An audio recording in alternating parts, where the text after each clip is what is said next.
नमस्कार छात्रों, आज हम जैसे अभी हमने पहली वीडियो में कर्म कारक द्वितीय विभक्ति के विषय में पढ़ा, अब हम उसी से जुड़ी हुई एक साथ में आती है बात उपपद विभक्ति, उसको समझते हैं। अब ये उपपद विभक्ति क्या है? अभी हमने देखा कारक विभक्ति, अब है उपपद विभक्ति। अब ये क्या है? ये होते हैं सिंपल टर्म्स में विभक्तियों के विशेष प्रयोग, यानी इनका सरल अर्थ क्या है? सभी विभक्तियों का प्रयोग अपने अपने कारकों के अतिरिक्त भी कुछ विशेष धातुओं, शब्दों, अव्यय शब्दों के साथ भी होता है। ठीक है, अब इसको हम और भी सिंपल टर्म्स में समझते हैं। जैसे अभी आपने कर्ता और कर्म कारक देखे और उनकी विभक्तियां, जैसे कर्ता की प्रथमा, कर्म की द्वितीया। अब इसी तरह से हर विभक्ति का एक कारक उसके साथ जुड़ा है। ठीक है, कारक के साथ एक विभक्ति जुड़ी है। ऐसे दोनों तरफ से आप समझ लीजिए। अगर आप अपने रियल लाइफ टर्म्स में देखें तो इसको ऐसे समझिए, हर विभक्ति का एक बेस्ट फ्रेंड होता है, यानी उसका अपना कारक। उदाहरण, कर्म कारक का बेस्ट फ्रेंड है द्वितीय विभक्ति। लेकिन कभी कभी ऐसा भी होता है, जैसे आपके रियल लाइफ में होता है ना, आपका एक बेस्ट फ्रेंड होता है लेकिन वो एब्सेंट हो गया तो आप दूसरे फ्रेंड से काम चलाते हैं। उसी तरह से ये तो बेस्ट फ्रेंड हो गए, लेकिन कभी कभी ये बेस्ट फ्रेंड एब्सेंट हो जाता है ना, तो कुछ और भी शब्द होते हैं, दूसरे फ्रेंड्स भी होते हैं जो इसके साथ रहते हैं। उन्हीं को हम बोलते हैं संस्कृत ग्रामर में उपपद विभक्ति। जैसे द्वितीय विभक्ति के हैं बहुत सारे दोस्त, कर्म कारक के अलावा कौन कौन से दोस्त हैं देखते हैं। ठीक है, पहला सबसे बेस्ट फ्रेंड तो हो गया कर्म कारक, लेकिन बहुत सारे और भी दोस्त हैं। ये द्वितीय विभक्ति ना समझ लो सबसे फ्रेंडली विभक्ति है, बहुत सारे दोस्त हैं इसके, सोशली वेरी स्ट्रांग। सबसे पहले है कम धातु, जो जाना के अर्थ में प्रयोग होती है। जैसे अहम विद्यालयम गच्छामि। अब ये अहम विद्यालयम गच्छामि, यहाँ पर मैं विद्यालय जाता हूँ। यहाँ पे ये कर्म के अर्थ में नहीं आया कि मैं किस चीज को खाता हूँ, मैं किस चीज को जाता हूँ, ऐसा कुछ नहीं है यहाँ पर। यहाँ सिर्फ द्वितीया आई है इस जगह पर, क्योंकि यहाँ कम धातु का प्रयोग हुआ है। यहाँ कर्म कारक नहीं है, बट द्वितीय विभक्ति आई है गम धातु के कारण, बस। ठीक है, यहाँ कर्म कारक का अर्थ नहीं है, ये इसका एक सब्स्टिट्यूट फ्रेंड है द्वितीय विभक्ति का।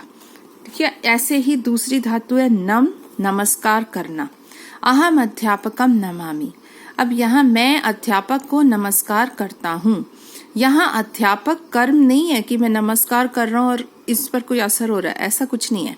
ये सिंपल अध्यापक में द्वितीय आई है। क्यों? क्योंकि यहाँ नम धातु का प्रयोग हुआ है। इसी तरह अहम अम्बाम नमामि, मैं माता को नमस्कार करता हूँ।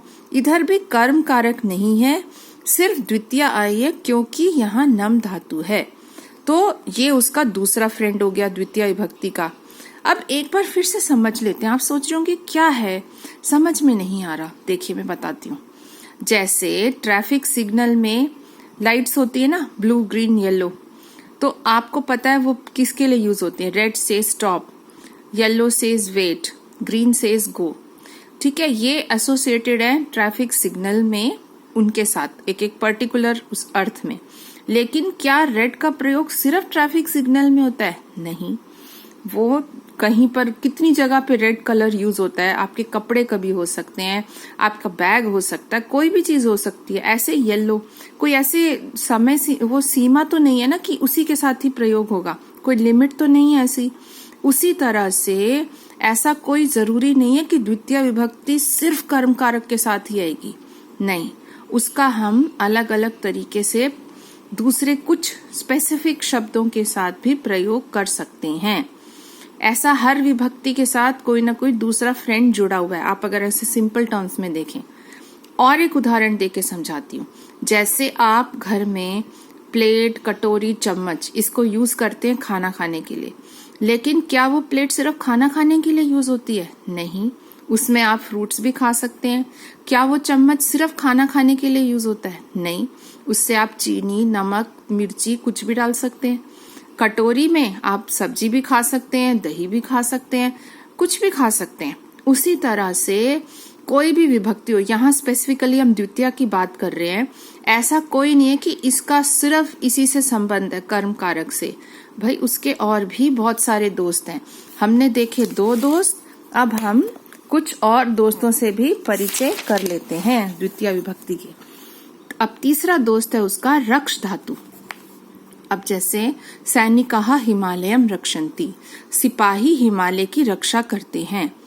ठीक है, अब यहाँ पर सिपाही रक्षा कर रहे हैं हिमालय की, तो यहाँ कोई कर्म कारक नहीं है, यहाँ तो सिर्फ ये रक्ष धातु के कारण आई है द्वितीय विभक्ति।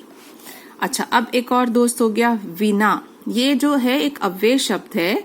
अव्यय होते हैं जो कभी नहीं बदलते, जिनके रूप, चाहे कोई विभक्ति हो चाहे कोई धातु हो। इसका अर्थ होता है बिना हिंदी में।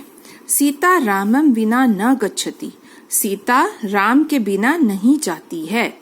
तो यहाँ पर रामम में आई है द्वितीय विभक्ति सिर्फ इस कारण क्योंकि यहाँ विना का प्रयोग हुआ है, यहाँ कोई कर्म कारक का अर्थ नहीं है। ऐसे ही बालकः अम्बाम विना न गच्छति, बालक माता के बिना नहीं जाता। तो यहाँ पर फिर यहाँ पे द्वितीय आई है किस अर्थ में? विना के साथ जुड़ने के कारण। यहाँ कर्म कारक का कोई अर्थ ही नहीं है। इन उदाहरणों में राम, अम्बा इत्यादि में द्वितीय विभक्ति विना के कारण आई है, ये यहाँ समझा दिया गया है। फिर और एक दोस्त है इसका द्वितीय का शब्द है धिक। ये भी एक अव्यय शब्द है। इसका अर्थ है धिक्कार है। धिक्कार का मतलब होता है गलत कार्य करने वाले पर लानत है। We are telling that person ये बहुत गलत काम किया। धिक मूर्खम, मूर्ख पर धिक्कार है। तो मूर्ख शब्द में आई है द्वितीय विभक्ति। यहाँ कोई कर्म कारक का दिख रहा है आपको अर्थ? बिल्कुल भी नहीं। तो यहाँ सिर्फ धिक शब्द के कारण मूर्ख में आई है द्वितीय विभक्ति।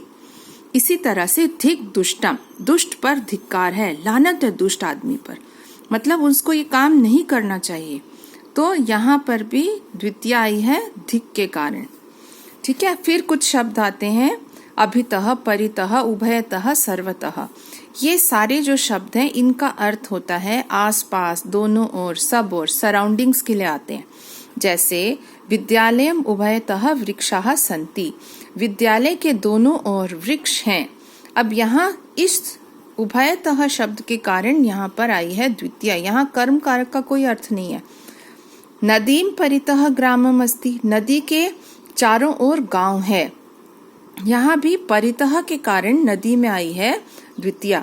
इसी प्रकार से बाकी शब्द जो अभितः, सर्वतः का भी प्रयोग द्वितीय के साथ होता है। अब आप इसमें एक बार समझेंगे, फिर हम हर कारक के साथ ऐसे विशेष शब्दों के प्रयोग हम पढ़ेंगे, आपको और क्लियर होता जाएगा। आप सिर्फ ये याद रख लीजिए कि हर कारक का, जैसे हर विभक्ति का एक कारक दोस्त होता है, उसके अलावा और बहुत सारे शब्द होते हैं जो कभी उनके साथ प्रयोग हो सकते हैं स्पेसिफिक सिचुएशंस में। इसी वीडियो के साथ नीचे आपको डिस्क्रिप्शन में इसके नोट्स मिल जाएंगे। आशा है आपको समझ आया होगा। धन्यवाद।